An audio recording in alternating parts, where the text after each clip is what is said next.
गुरुचरित्र ग्रंथ हा 5वा वेद मानला गेला आहे. त्यामुळे याचं गांभीर्य आणि पावित्र्य राखूनच आपल्याला या ग्रंथाचं पारायण करायचं आहे. स्त्री-पुरुष कोणीही हे ग्रंथाचं पारायण करू शकता.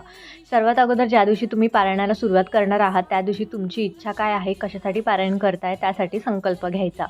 त्याच्यानंतर जिथे तुम्ही पारायणाची मांडणी करणार, तिथेच तुम्हाला 7 दिवस पारायणाची मांडणी करून त्याच जागेवरती तुम्हाला ग्रंथ वाचायचा आहे.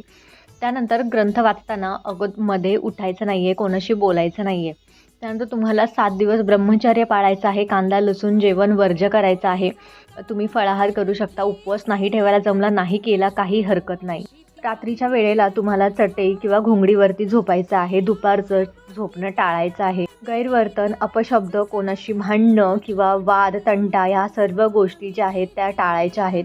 रोज सकाळ संध्याकाळ तुम्ही घरामध्ये जे काही जेवण करणार आहात त्या जेवणाचाच नैवेद्य तुम्ही या ग्रंथाला, या मांडणीला दाखवू शकता.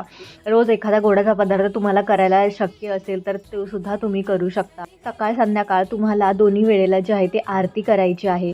मांसाहार किंवा मद्यपान या कोणत्याही गोष्टी तुम्हाला या पारायण काळात करायच्या नाही आहेत. अन्नदान हे सर्वात श्रेष्ठ दान मानलं गेलं आहे. त्यामुळे ज्या दिवशी तुमच्या पारायणाचं उद्यापन आहे त्या दिवशी तुम्हाला अन्नदान करायचं आहे.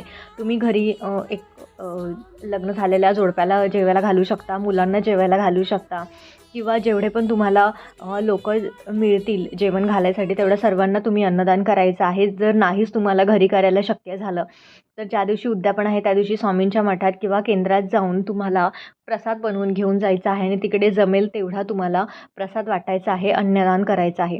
लक्षात घ्या, अन्नदान हे सर्वात श्रेष्ठ दान आहे. त्यामुळे हेच तुम्हाला करायचं आहे. काही प्रश्न असतील तर नक्की तुम्ही मला विचारू शकता.